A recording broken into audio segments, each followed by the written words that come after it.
Video like کر کے آگے شیئر ضرور کر دینا۔ شب قدر کے ثبوت کے لیے قرآن مقدس میں پوری ایک سورت موجود ہے جسے سورہ قدر کے نام سے جانا اور پہچانا جاتا ہے۔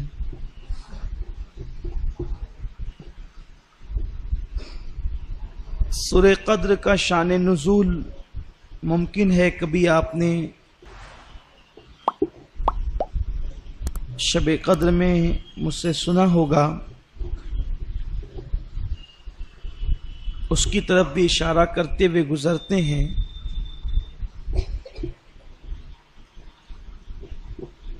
کہ ایک دن اللہ کے حبیب صلی اللہ علیہ وآلہ وسلم نے بنی اسرائیل کے ایک عبادت گزار بندے کا تذکرہ کیا کہ اس نے بہت طویل عرصے تک روزے رکھے، عبادتیں کی، جہاد کیا،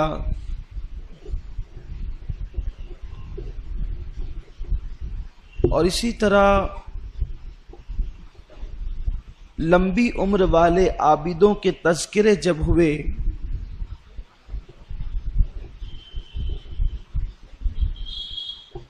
حضور علیہ السلام نے خود کیا صحابہ کے سامنے،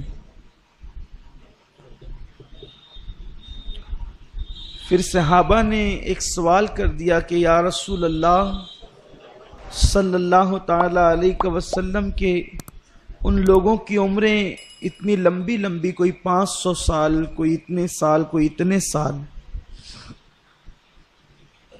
اور ہم لوگوں کی عمر طبعی 60-70 سال ہوتی ہے، تو ہم کیوں کر ان کی نیکیوں کے برابر پہنچ سکیں گے؟ حضور علیہ السلام نے یہ بات سنی اور امت کے حوالے سے سرکار علیہ السلام ایک سوچ میں پڑ گئے اور اپنے سر انور کو حضور نے جھکا لیا۔ محبوب کی پریشانی یا محبوب کی بے چینی مشیت کو کب دیکھی جانی تھی؟ تو اللہ نے بلبل سدرا کو سورہ قدر لے کر کے بھیج دیا اور فرمایا کہ انا انزلناہ فی لیلۃ القدر وما ادراک ما لیلۃ القدر،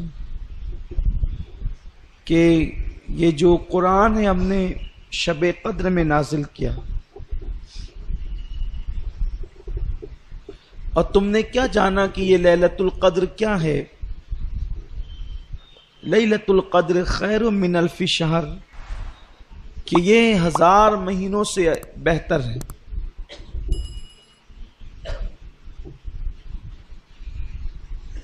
یعنی اس رات میں کوئی بندہ عبادت کر لے تو اس کو 1000 مہینوں سے زیادہ عبادت کرنے کا ثواب مل جاتا ہے۔ حیرت اس بات پر ہے کہ سوال عمر کے متعلق ہوا تھا، عمر بڑھا دی جاتی، شب قدر کیوں دی گئی؟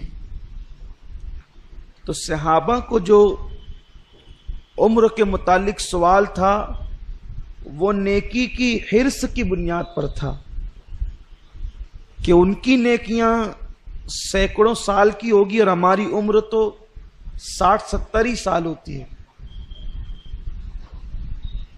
تو اللہ تبارک و تعالیٰ نے ایک رات ایسی دے دی جو 80-85 سال سے بہتر ہے، یعنی اس میں اگر کوئی عبادت کر لے تو اس کو اللہ 80 سال سے زیادہ عبادت کا ثواب عطا فرماتا۔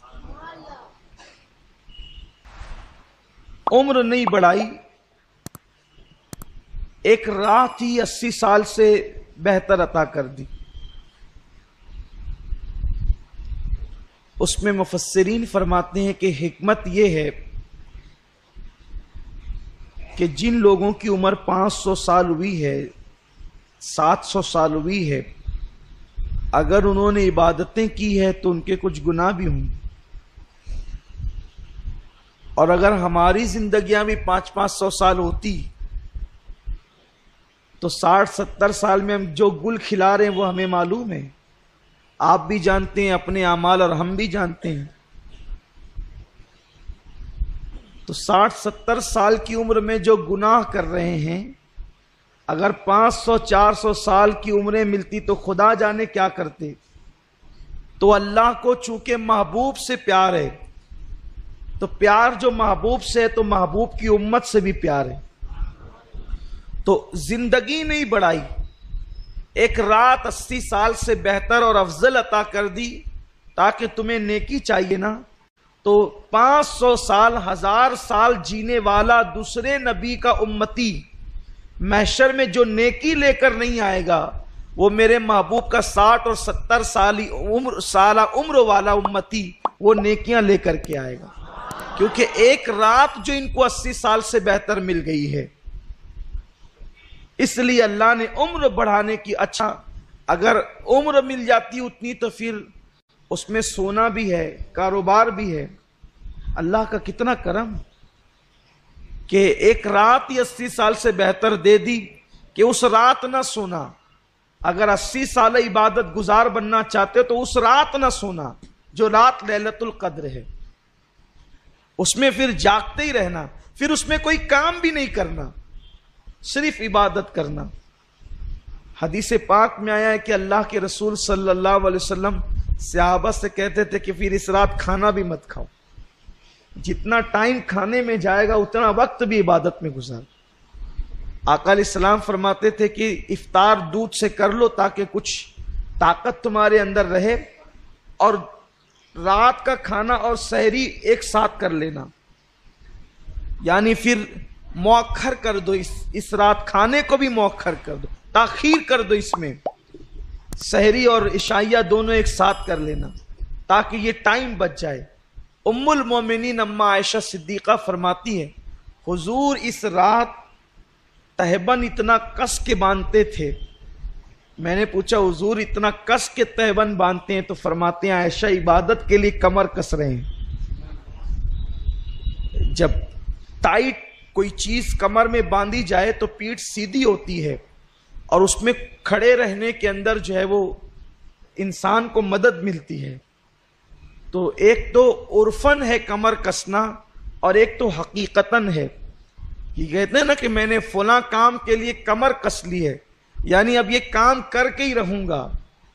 تو اللہ کے رسول صلی اللہ علیہ وسلم اس رات عبادت کے لیے کمر کستے تھے۔ یوں تو ان کی ہر رات ہی عبادت میں گزرتی تھی، ہر رات عبادت میں، بلکہ اللہ فرماتا ہے، ابھی آپ نے سنا نا، یا ایھا المزمل قم اللیل الا قلیلا، اے میرے محبوب، اے جھرمٹ مارنے والے پیغمبر، آپ پوری رات عبادت نہ کیا کریں، کچھ سو بھی جایا کریں۔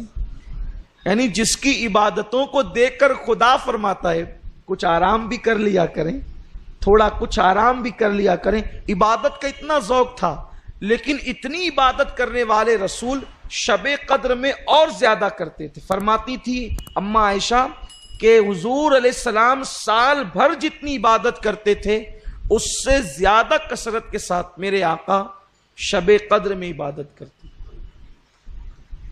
تو شب قدر کے متعلق اختلاف ہے کہ یہ ہوتی کب ہے۔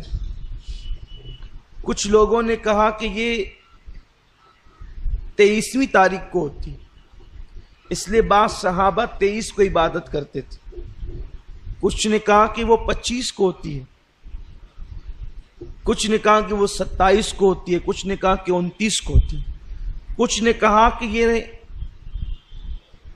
آخری عشرے کی کسی بھی رات میں ہوتی ہے، یا 21 کو ہوگی، یا 22 کو ہوگی، یا 23 کو ہوگی، یا 24 کو، یا 25 کو، 26 کو، 27 کو، 29 کو، کبھی بھی ہو۔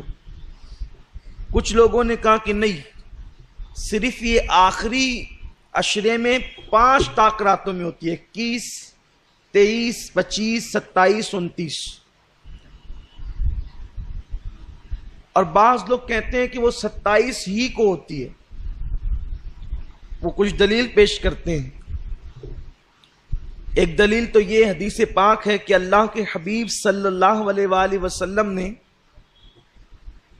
21ویں شب چھوڑ دی، 23ویں کو حضور صحابہ کے ساتھ مسجد میں قیام کے لیے، چونکہ معتکف تو رہتے ہی تھے، قیام کے لیے کھڑے ہوئے اور تھوڑی دیر عبادت کی ہوگی کہ فرمایا کہ جس رات کو تم تلاش کر رہے ہو وہ آج نہیں ہے، وہ اس کے بعد آئے گی۔ تو 23 کو عبادت کی تھوڑی دیر، اور اس کے بعد ان کو آزاد کر دیا صحابہ کو کہ یہ آج نہیں، جسے تلاش کر رہے ہو اس کے بعد آئے گی۔ پھر لوگ اپنے طور پہ عبادتیں کرنے لگے یا گھروں کو چلے گئے جو معتکف نہیں تھے۔ آقا کی تو ہر رات عبادت میں ہی گزرتی تھی۔ پھر فرمایا 24 چھوڑ دیا اور 25 کو آدھی رات تک عبادت کی۔ پھر فرمایا کہ جسے تم ڈھونڈ رہے وہ آج نہیں ہے، وہ اس کے بعد ہے۔ پھر 26ویں شب چھوڑ دی اور 27ویں شب میں حضور نے عبادت کی اور پوری رات عبادت کی، اور رات کے آخری حصے میں اتنی دعا گڑ گڑا کر کے کی کہ صحابی کہتے ہیں کہ ہم کو یوں لگا کہ آج سحری حضور نہیں فرمائیں گے، اللہ کے حبیب صلی اللہ علیہ وسلم آج سحری چھوڑ دیں گے، کیونکہ سحری کا وقت تو اب گزر جائے گا۔ حتیٰ کہ سحری کا ٹائم بہت کم رہ گیا تو حضور علیہ السلام نے دعا مکمل کی اور پھر سحری فرمائی، اور پھر مسکرا کر کہتے ہیں جسے تم ڈھونڈ رہے تھے وہ آج ہی تھی۔ تو 27ویں تاریخ کو تو، لیکن کچھ لوگ یہ کہتے ہیں کہ وہ گھومتی رہتی ہے، لیکن ہمارے امام اعظم ابو حنیفہ کا قول یہ ہے کہ وہ 27ویں کو رہتی ہے۔ اصل میں یہ بتایا اس لیے نہیں گیا ہے کہ لوگ جو ہے وہ پھر 27ویں ہی کو عبادت کریں گے اور دوسری راتوں کو چھوڑ دیں گے۔ یہ اس دور میں کہا تھا کہ بتایا نہیں گیا کہ لوگ اسی 27ویں کو کریں گے اور چھوڑ دیں گے، لیکن آج تو حال یہ ہے کہ اگر متعین کر دو کہ 27 ہے تو اس میں بھی نہیں کرتے، ذوق ہی نہیں رہا، شوق ہی نہیں رہا عبادت کا، الا ماشاء اللہ۔ کچھ لوگ یہ کہتے ہیں قرآن خود اشارہ دے رہا ہے کہ شب قدر 27ویں کو ہوتی ہے۔ قرآن میں جو سورہ قدر ہے اس میں لیلۃ القدر 3 مرتبہ آیا ہے، اور اس کے کلمے ہیں 9، تو اگر 3 کو 9 سے ضرب دیں تو 27 بنتے ہیں، اس لیے یہ 27ویں شب کو ہی شب قدر ہوتی ہے۔ دوسری بات یہ ہے کہ اللہ کو طاق عدد بہت پسند ہے، 1 3 5 7 9 11 13، یہ طاق عدد اللہ کو پسند ہے۔ فرمایا گیا کہ وہ وتر ہے اور وتر کو پسند کرتا ہے، لیکن ان طاق سارے اعداد میں اللہ کو 7 زیادہ پسند ہے، اسی لیے کعبے کے طواف میں بھی 7 چکر ہے، صفا مروہ کی سعی بھی 7 ہے۔ آپ اسی طرح دیکھتے چلے جائیں، اللہ تبارک و تعالیٰ نے طاق عدد کو پسند کیا اور اس طاق میں 7 کو زیادہ پسند کیا۔ تو شب قدر جو 27ویں کا قول کرتے ہیں تو وہ کہتے ہیں کہ جس عشرے میں شب قدر ہونی ہے تو یہ 7ویں رات ہے، اس 7ویں رات ہونے کی وجہ سے اس لیے شب قدر 27ویں کو ہوتی ہے۔ اس رات جو ہے وہ آسمان پر تارے خوب ہوتے ہیں، چاند بھی ہوتا ہے، موسم میں نہ بہت زیادہ گرمی ہوتی ہے نہ ٹھنڈی ہوتی ہے، معتدل رات ہوتی ہے، اور اس کا جو صبح کا سورج نکلتا ہے تو یہ سورج بغیر کرنوں کا ہوتا ہے۔ ایک مرتبہ حضرت عبداللہ ابن مسعود سے ملنے کے لیے کچھ لوگ گئے تو دیکھا کہ وہ اپنی چھت پہ کھڑے سورج دیکھ رہے تھے۔ جب لوگ آئے تو یہ نیچے اترتے ہوئے کہتے ہیں صدق اللہ و صدق رسول اللہ، اللہ نے سچ کہا اور اس کے رسول نے سچ کہا۔ تو لوگوں نے کہا کیا بات ہوئی؟ تو کہا کہ میں نے حضور سے سنا تھا کہ جو شب قدر ہوگی اس کا صبح کا سورج بغیر کرنوں کے ہوگا، سفید سورج نکلتا ہے۔ تو میں دیکھ رہا ہوں کہ رات میں نے ساری علامتیں دیکھی شب قدر کی، تو صبح دیکھا تو سورج بغیر کرنوں کا تھا، اسی لیے کہا کہ اللہ کے رسول نے سچ کہا اور اللہ نے سچ فرمایا۔ ویڈیو اگر اچھا لگا ہو تو لائک کر کے آگے شیئر ضرور کر دینا۔ اللہ حافظ۔